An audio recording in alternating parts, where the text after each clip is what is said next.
Hi everyone! Welcome to my video about how to practice Etude Opus 10 number 3 written by Chopin. Etude so-called La Tristesse. The title which Chopin never approved. He didn't know anything about it and he didn't probably even think about this etude as the Tristesse. But about this I'm talking about another video. About this, if you haven't watched my analysis video about this etude, I strongly recommend you to do so. You can find it on YouTube, and at the end of this video probably I will also put the link so that you will see that on your screen and you just click and you can watch. Because this video is going to be focused on how I practiced this etude, what kind of ways I used to solve the problems that this etude is presenting, and what should we demand from ourselves when we learn this etude and when we want to play this etude in public and concerts, or even just for ourselves, but in a very high level. So, if you haven't watched my preparatory introduction video about how to practice in general Chopin's etudes, I think you should do it, maybe even before watching this video, because a lot of things that I was talking about in that video I will not be repeating now, but they are still valid. And one of the things that I was telling was that we should start from the most difficult parts. Usually, if we must prepare the piece to play it in public, then the best way is to start from the hardest part, because they will need much more time to master and to digest than the easier parts. That's obvious, I think everybody knows. So instead of practicing from the very beginning, I started from the middle part. And if you know this etude, if you play it, you of course now you bow your head, oh, this is smart, yes, absolutely, the middle part of this etude is really demanding, especially for small hands. Definitely this etude also is for stretching fingers and the hands, and what I would say that what is the best to start from is actually bar number 46. And bar number 46, you know, it's this one.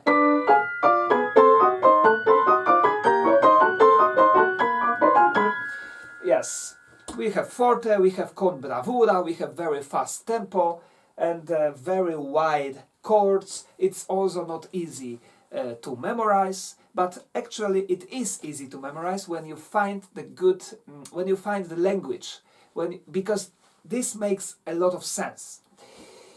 But what was my strategy for this part? Of course, I didn't even think about practicing this at the beginning, hands together. I didn't even think about it, because for each hand it's so difficult at first that we need to practice every hand separately. So,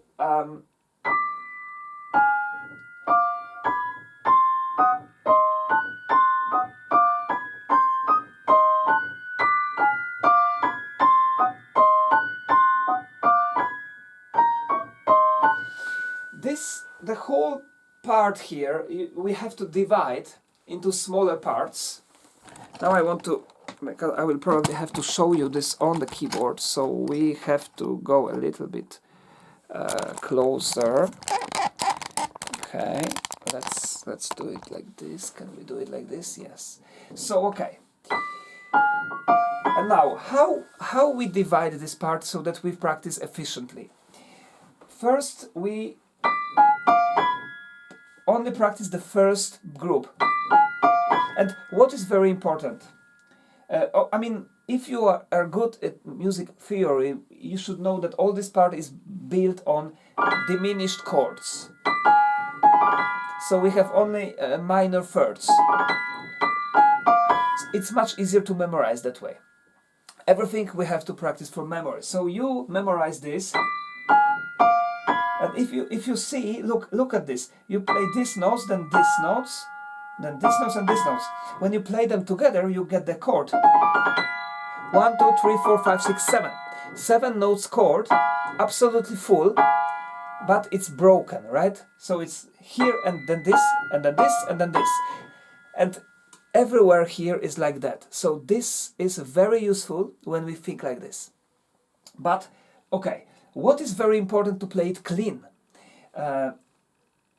If you have big hand, you can actually play even like this. This is quite well. My hand is big, so I mean it's stretched very well, so I can. But if you cannot, then at least you should try to have prepared these fingers that are going to play as close to the keys that they are going to play as possible. Because these 2 notes you have to play fast. And then after you play these 2 notes, you should move the whole hand to the next note and prepare it. And then, so move, and then again move, move. And now the second group is exactly the same like the first, but is on starts from A. So we have the major second down. Everything is just major second lower. So if you master the first,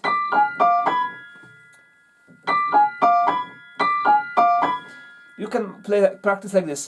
Stop, stop, stop. But you have to prepare, right? So you have to play clean. Stop. And then the second is exactly the same, but 1 major second lower. Stop. And these 2, they group, they create 1 group. So, and that's how you should practice. Repeat this 100 times. Every time relax your elbow. This is very important because we get tensed here. So relax. Relax. Relax. Another thing what you can do is you can add the left hand and play 1 time right hand, 1 time left hand. So when you memorize the left hand, and this is very important. Maybe you didn't know, but the left hand has exactly the same notes like right hand, but it goes the other way. So this is the first thing that right hand plays, and left hand plays exactly the same. And then here plays the right hand G sharp F, and the left hand also plays G sharp F. So it's exactly the same.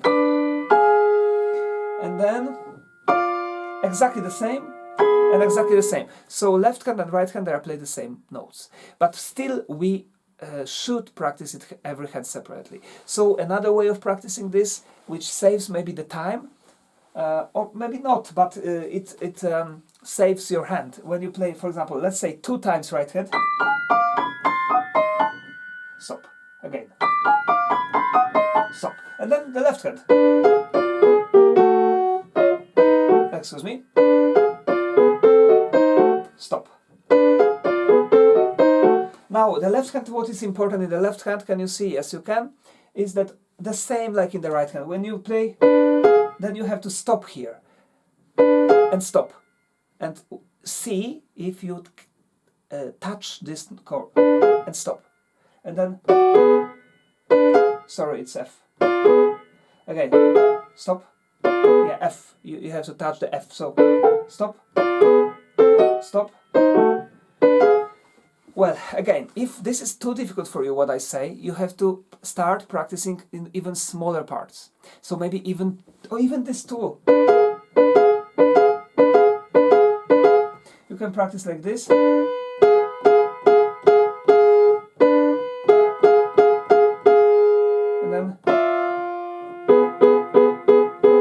So you keep this note and you play, right? Another way is to play this staccato. And this is actually a very good way. You play this staccato, but before you play, so before you push the keys, you need to feel them on your fingers.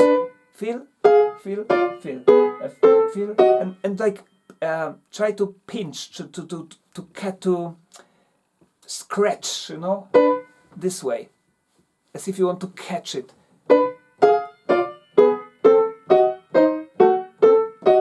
Okay, so this is the first group.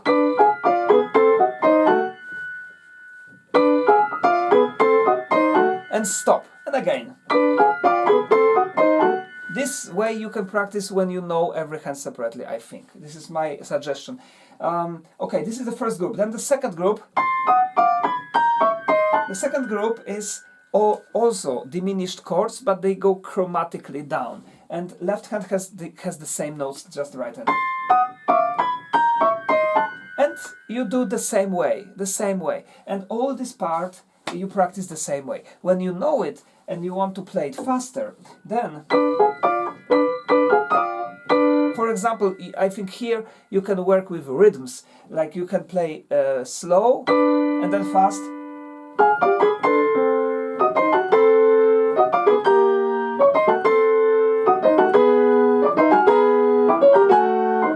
And so on. Or you can play 4 slow, and 4 fast.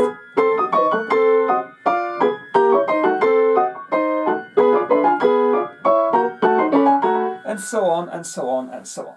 So this is the most important and the most difficult, I think, in this etude. So we finished with that. I hope it's useful.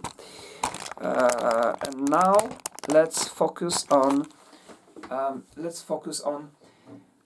other things. This is also a little demanding.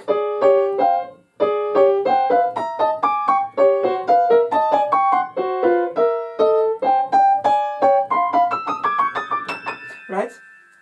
These are tritones, and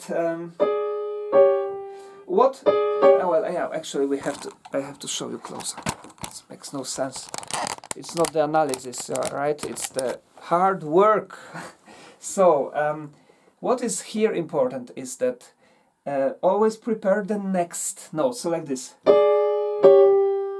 And I keep the thumb, but I prepare the next. Prepared? Prepared? Prepared. So it's like legato, but well, you can try, but I think this is not. If you can play legato everything, but it's not very convenient when you play in a very fast tempo. We have the pedal here, so we don't need to play exactly precisely finger legato, but we should play the finger legato, the down voice. We have 2 voices here, and it's a very good idea to practice every voice separately with fingers that you are going to play later. So we have 5, 4, 5, 4, 5, 4, 5, 4. These are my fingers. You can play it different, but 5, 4, 5, 4, 5, 4, 5, 4. And now what helps me to memorize this part is that I always think about the first note. So D, F sharp, A sharp, and D. So D, F sharp. That's the chord you should think of. And then when you play it together, you think like this: D, F sharp, A sharp, D, C sharp, F, A, C sharp. And everything goes chromatically down. It's for memory, it's very easy. Very, very easy. Left hand is very easy also because it goes chromatically down. Again, the same advice from me, the same, it helps a lot to practice each voice separately with the fingers you are going to play later. And also practicing, of course, each hand separately, but also practicing staccato. That's very important. But always preparing the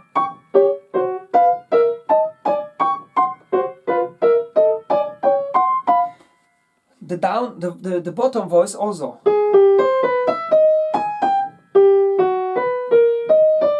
And everything try to practice from memory, not using the score. And when you play it hands together, I think it's very important to learn learn the left hand without looking. You don't have to look at the left hand. So close your eyes and just learn how to play left hand with your eyes closed. Because later when you play hands together, you will be looking at the right hand. I'm sure about it. Okay. Now, when it comes to this part, so poco più animato.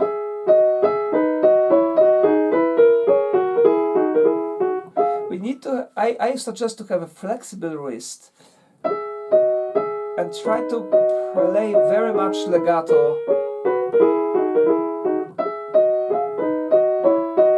It's also not easy for a small hand, so if you have very small hand, you try to play legato, the top voice. The bottom voice you can play staccato, because what we hear is the top voice, so we need to hear top voice perfectly legato. Okay, and now the first part. The first part, well, about the tempo I talked on my video. There is 90% of the recordings, or even more, that we have are too slow, definitely. It should be singing. You should think like you are singing. So, but this video is not to tell you how you should play, because you can play just like you want. Whatever you want, you can play. This video is just to help you improve, of course. So I'm not going to talk about the tempo, but what I'm going to talk about is the difficulty of the first part. Definitely is to sing beautiful melody in this voice and to play the accompaniment on the right hand very, very soft, right? So now I'll show you how I practice. I play this very deeply, and this, then,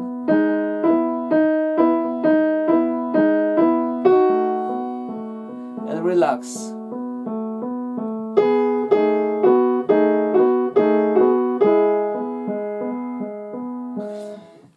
At first you have to work on the proportions, so you don't work on many things at the same time.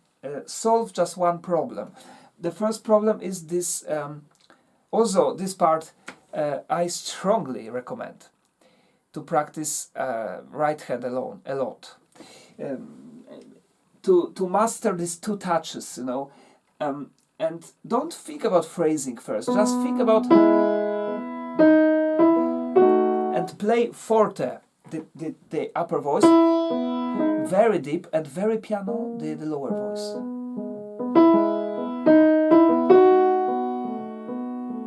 And listen to the top voice. The down voice is not important, no? So this is the first thing. The second thing, when it comes to phrasing, you have to first master the beautiful singing phrase, playing only the melody. And more legato and more.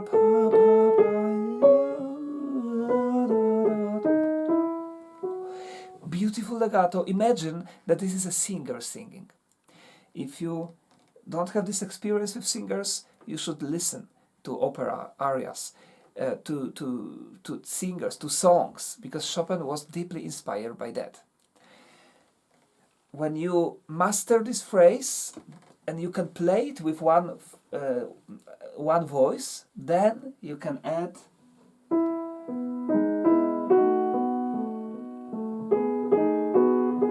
and always try to connect these notes to one another, especially long notes when you have.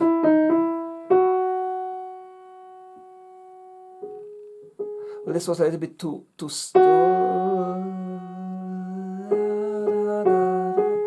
and you start a little less.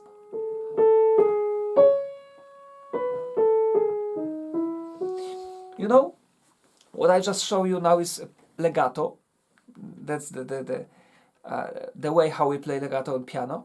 When you play very slow tempo, it's impossible to play legato this, because the piano just, the sound just dies. So, yeah, I think that's all. That's all what I can help you. That's all what I think for the preparatory, for the general problems. Of course, everybody has different problems. What I told you is how I practiced, or how I would suggest somebody who wants to start this etude to practice. But when you practice, you will feel many different problems. So it's never enough, in my opinion, to just watch the tutorials and to be able to play it. You need some second opinion. But if it was helpful, I'm very happy. And happy practicing, be patient, and play beautifully. Thank you very much. Bye-bye.